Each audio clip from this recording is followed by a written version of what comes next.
Hello, and welcome to the Financial Foundation series. I'm Will Ham. I'm a financial advisor with 27T Financial.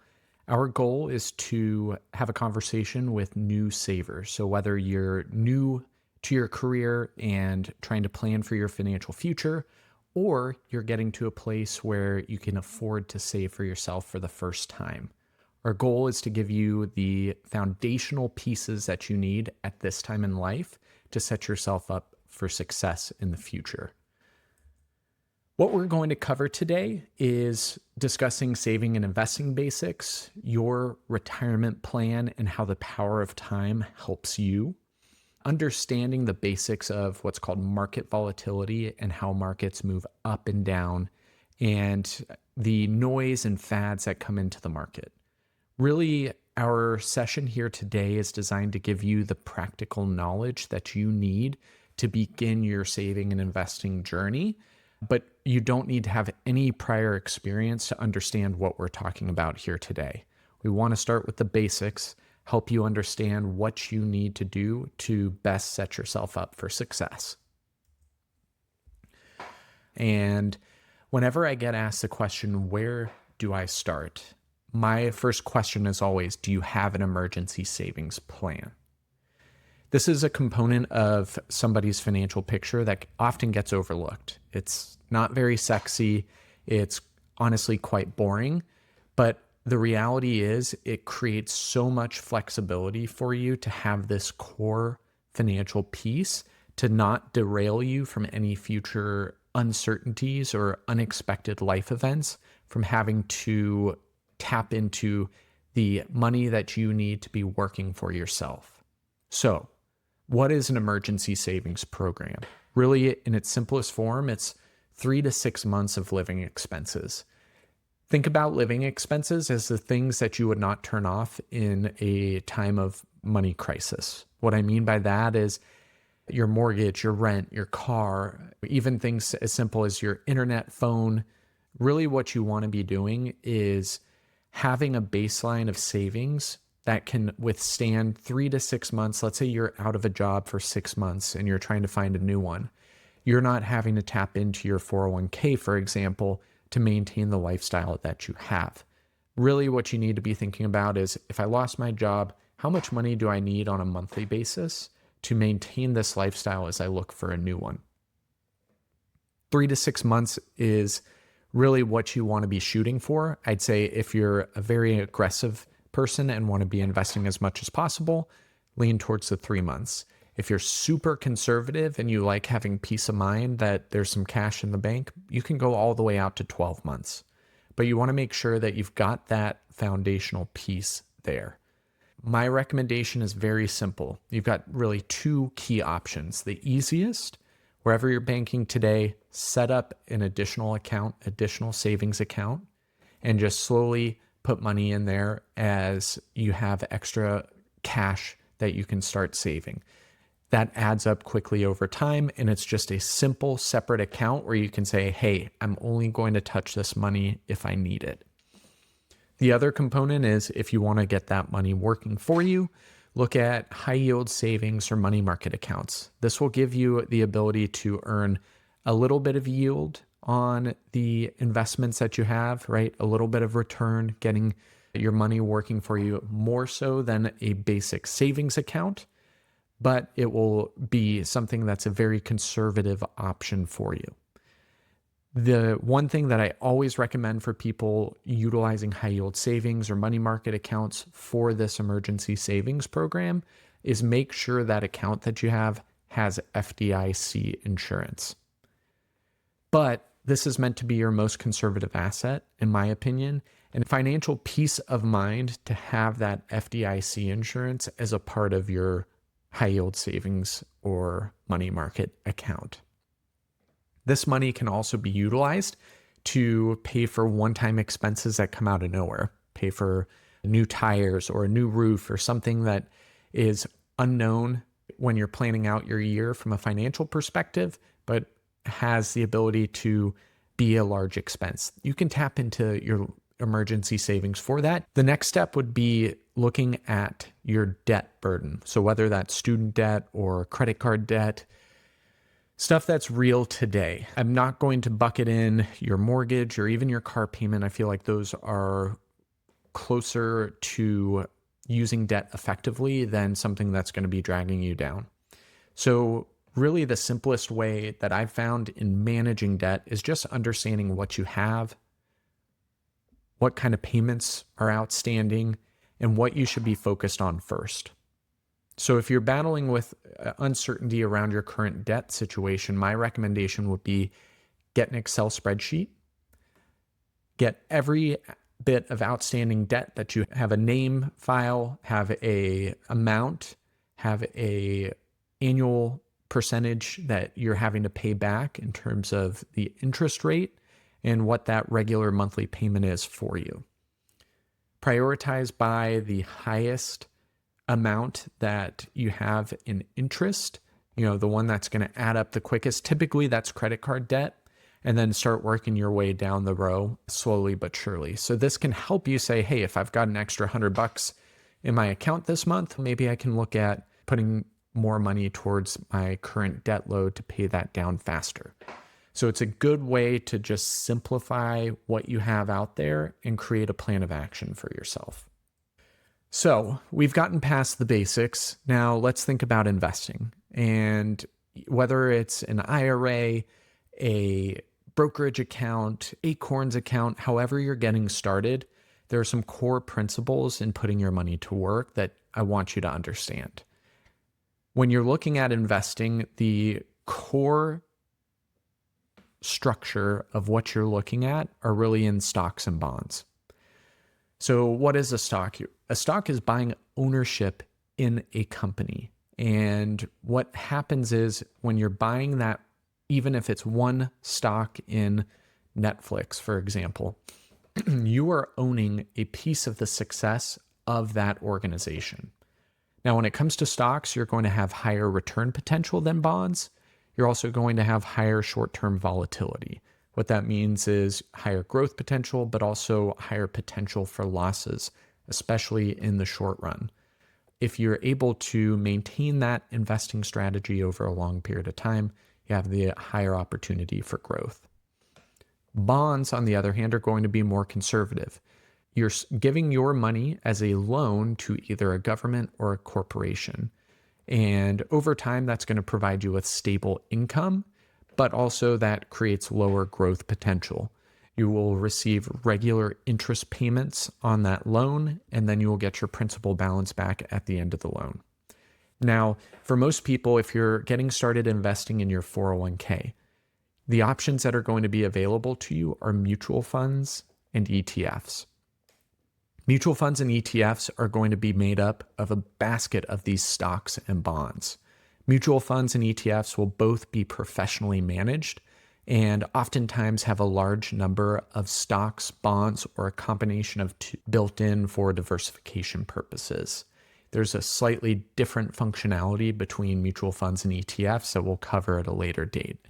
But really, these investment options are fantastic vehicles for you to get professionally managed investment options at a lower cost because you're combining your purchasing power with the purchasing power of everybody else in that investment. Make sure you understand if you're going into a mutual fund or an ETF, what that strategy is focused on. So are you looking at a large cap growth type of mutual fund or ETF, a bond ETF or mutual fund, or a balanced investment, which is going to hold both stocks and bonds? So make sure when you're selecting those funds that it meets the goals and desires that you have to meet the return potential over time. Now, if you're looking at contributing to a 401k for the first time, really there are two options to consider when making contributions. So a contribution is each pay period, you're going to take some of your money and put it to work for you in those investments that we discussed on the previous slide. The benefits of the 401k that often get overlooked are the tax benefits. And quite frankly, the tax benefits in your 401k cannot be replicated in any other account for somebody that's working within an organization. When you're making these decisions, you have the ability to contribute to what's called pre-tax or the traditional 401k method and Roth or the after-tax method. So both of these are very powerful tools. They can be used, you can put all of your contributions into pre-tax, all in Roth, or a combination of the two. What that means for you as an investor is that if you're contributing to the pre-tax bucket, you're going to forego paying taxes today.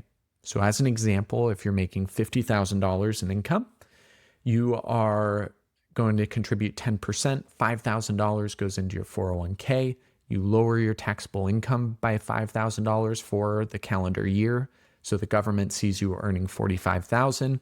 That $5,000 goes to work for you, grows and grows. When you pull that money out at retirement, that's when you pay taxes.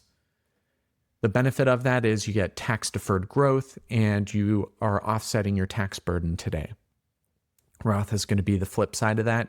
You get the tax deferred growth, or that you get tax-free growth on the account, but you're paying your taxes today. So using the same example, $50,000 contribution, 10% savings, $5,000 goes into your Roth, it grows and grows. When you pull that money out at retirement, that money comes out tax-free.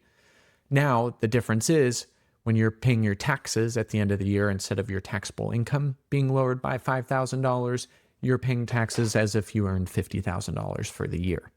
So making sure that your contributions match what your tax situation is. Your company is incentivizing you to contribute to the retirement plan, and that money is available to you by utilizing the 401k to its fullest advantage. If you have an emergency savings account, you've paid down your debt, the next step is, hey, can you save up to that full employer match percentage? That's a great first step when you're getting started in the 401k. Once you make your deferral percentage, your contribution election, then you'll be looking at the investments. You'll have options in mutual funds and ETFs, and your asset allocation is incredibly important. The more stocks you have, the more risk you're taking on, but the more return potential you have. Whereas bonds, you're going to be more conservative. So are you going to be all in stocks, all in bonds, or a mixture of the two? That's where the asset allocation component comes in. Lastly, most 401ks do allow access to your money. So we want to make sure that you're not using this as a savings account. That's what your emergency savings account is. But life happens. So your 401k does have opportunities to tap into if you need it. I will always say use this as your last resort, but if you need to, you can take a loan against your account or an early withdrawal, and that's something that you can tap into if needed.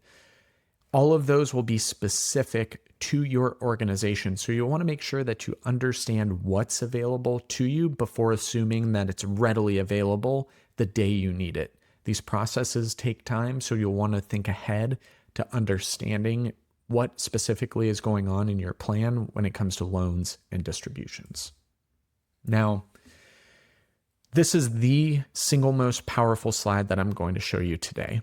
Warren Buffett's quote here is one of my favorite, and it's compound interest is the eighth wonder of the world. And this is a visual representation of what that means as somebody looking to save in their retirement.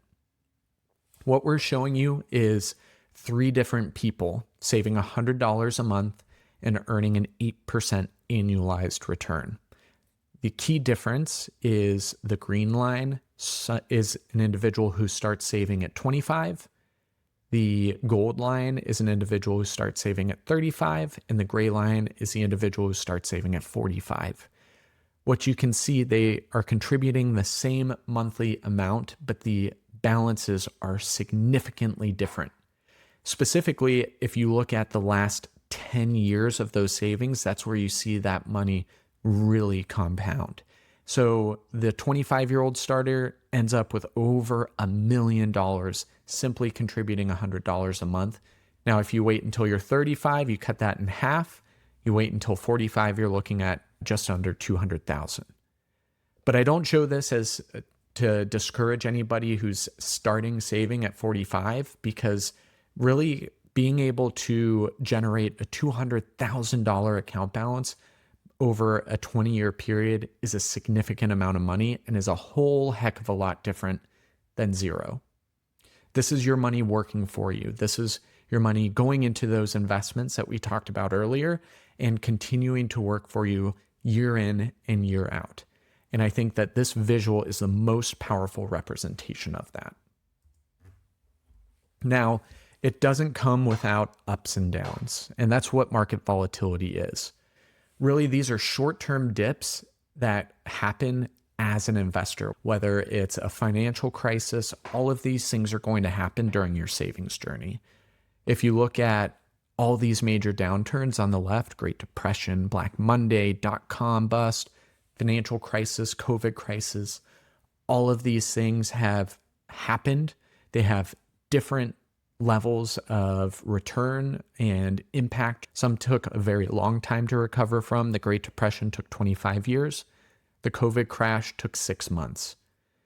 Really, this is the most important component outside of the compounding aspect, that these dips in the market are how you earn that return potential over time, and being able to stay the course is going to allow you to achieve those long-term returns, to be that green line on the path slide.